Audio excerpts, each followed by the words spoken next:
জাতীয় সংসদ নির্বাচনে নিরঙ্কুশ সংখ্যাগরিষ্ঠতা অর্জনের পর বাংলাদেশ জাতীয়তাবাদী দল সরকার গঠনের প্রস্তুতি নিচ্ছে। তবে এবারে নির্বাচনের আরেকটি গুরুত্বপূর্ণ দিক হল দলটির দ্বিতীয় প্রজন্মের নেতাদের উল্লেখযোগ্য উত্থান। প্রবীণ ও প্রয়াত রাজনীতিকদের উত্তরসূরিরা নিজ নিজ এলাকায় সংগঠন ভিত্তিক রাজনীতির ধারাবাহিকতা কাজে লাগিয়ে সহজেই জয় ছিনিয়ে এনেছেন। রাজনৈতিক বিশ্লেষকরা বলছেন এটি কেবল ব্যক্তিগত বিজয়ের গল্প নয়, বরং বিএনপির ভবিষ্যৎ নেতৃত্বের রূপরেখা স্পষ্ট হওয়ার ইঙ্গিত। সিরাজগঞ্জ ৬ আসনে প্রথমবারের মতো সংসদ সদস্য নির্বাচিত হয়েছেন ডক্টর এম.এ. মুহিত। তিনি স্বাস্থ্য ও পরিবার কল্যাণ মন্ত্রণালয়ে প্রতিমন্ত্রী হয়েছেন। তার বাবা অধ্যাপক এম.এ. মতিন ছিলেন শহীদ রাষ্ট্রপতি জিয়াউর রহমান সরকারের স্বাস্থ্যমন্ত্রী এবং পরে উপপ্রধানমন্ত্রী। ১৯৭৯, ১৯৮৬, ১৯৮৮, ১৯৯৬ ও ২০০১ সালে জাতীয় সংসদ সদস্য হিসেবে দায়িত্ব পালন করা এম.এ. মতিনের রাজনৈতিক ঐতিহ্য এবার বহন করছেন তার ছেলে। জনস্বাস্থ্য বিশেষজ্ঞ হিসেবে অনগ্রসর জনগোষ্ঠী নিয়ে দীর্ঘদিন কাজ করা ডক্টর মুহিত স্বাস্থ্য কিংবা সমাজ কল্যাণ মন্ত্রণালয়ের দায়িত্ব পেতে পারেন বলে একাধিক সূত্র জানিয়েছে। দেশীয় পরিসরের পাশাপাশি আন্তর্জাতিক জনস্বাস্থ্য নেটওয়ার্কেও তার সক্রিয়তা রয়েছে। ফরিদপুর ২ আসনে ধানের শীষ প্রতীকে বড় ব্যবধানে জয় পেয়েছেন শামা ওবায়েদ ইসলাম রিঙ্কু। তিনি পররাষ্ট্র মন্ত্রণালয়ের প্রতিমন্ত্রী হিসেবে দায়িত্ব পেয়েছেন। মুক্তিযুদ্ধের সংগঠক ও বিএনপি সাবেক মহাসচিব কে.এম. ওবায়দুর রহমানের কন্যা হিসেবে তিনি দীর্ঘদিন ধরে এলাকায় সাংগঠনিক রাজনীতিতে সক্রিয় ছিলেন। ১ লাখের বেশি ভোট পেয়ে নিকটতম প্রতিদ্বন্দ্বীকে পরাজিত করে তিনি প্রমাণ করেছেন পারিবারিক রাজনৈতিক ভিত্তিকে তিনি নিজের নেতৃত্বে রূপান্তর করতে সক্ষম হয়েছেন।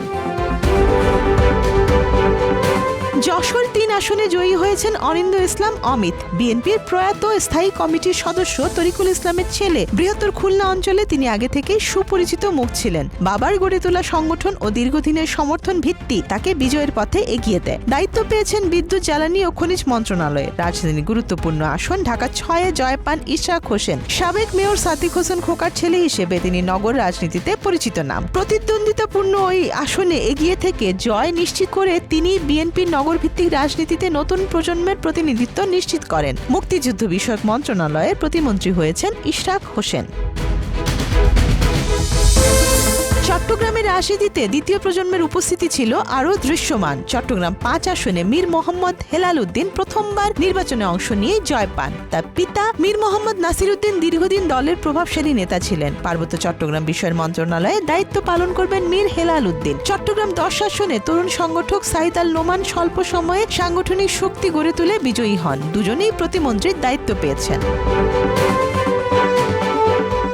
নাটোর ১ আসন থেকে নির্বাচিত বিএনপি নেত্রী ব্যারিস্টার ফারজানা শারমিন পুতুল প্রতিমন্ত্রী হিসেবে শপথ নিয়েছেন। রাজশাহী ও রংপুর বিভাগে ১৬ জেলার ৭২টি সংসদীয় আসনের মধ্যে তিনি একমাত্র নারী সংসদ সদস্য হিসেবে নির্বাচিত হয়েছেন। তিনি প্রয়াত বিএনপি নেতা ও সাবেক যুব ও ক্রীড়া প্রতিমন্ত্রী ফজলুর রহমান পটলের কন্যা। ফজলুর রহমান পটল বিএনপি চেয়ারপারসন খালেদা জিয়ার উপদেষ্টা ছিলেন এবং ১৯৯১, ১৯৯৬ এবং ২০০১ সালে টানা ৩ বার এই আসন থেকে সংসদ সদস্য নির্বাচিত হন। ২০০১ থেকে ২০০৬ সাল পর্যন্ত তিনি যুব ও ক্রীড়া প্রতিমন্ত্রীর দায়িত্ব পালন করেন। গৃহায়ন ও গণপূর্ত মন্ত্রী জাকেরিয়া তাহের সুমনের বাবা এ.কে.এম. আবু তাহের বিএনপির মনোনয়নে কুমিল্লা ৭ আসন থেকে বারবার সংসদ সদস্য নির্বাচিত হয়েছেন। তিনি দেশের একজন শীর্ষস্থানীয় শিল্পপতি ছিলেন। তিনি বাংলাদেশের প্রথম বেসরকারি ব্যাংক ন্যাশনাল ব্যাংক লিমিটেড ব্যাংকের প্রতিষ্ঠাতা ও চেয়ারম্যান ছিলেন। জাকারিয়া তাহের সুমন একজন ব্যবসায়ী ও রাজনীতিবিদ। এই মন্ত্রণালয়ের প্রতিমন্ত্রী হিসেবে দায়িত্ব পেয়েছেন আহমেদ সোহেল মঞ্জুর। তিনি একাধিকবার প্রতিমন্ত্রী হিসেবে দায়িত্ব পালন করা নুরুল ইসলাম মঞ্জুর ছেলে। সব মিলিয়ে এবারে নির্বাচনে বিএনপির প্রবীণ নেতা সন্তানদের উত্থান দলীয় রাজনীতিতে প্রজন্মান্তরের পরিবর্তনের স্পষ্ট বার্তা দিচ্ছে। বিশ্লেষকদের মতে সংগঠন ভিত্তিক রাজনীতির ধারাবাহিকতা, পারিবারিক রাজনৈতিক মূলধন ও নতুন প্রজন্মের শিক্ষাগত পেশাগত অভিজ্ঞতার সমন্বয় দলটির নেতৃত্ব কাঠামোয় একটি নতুন অধ্যায়ের সূচনা করতে পারে। এই ধারাবাহিকতা বজায় থাকলে বিএনপি রাজনীতিতে উত্তরাধিকার ও নবায়নের সমন্বিত ধারা আরও শক্তিশালী হবে বলেই ধারণা করা হচ্ছে।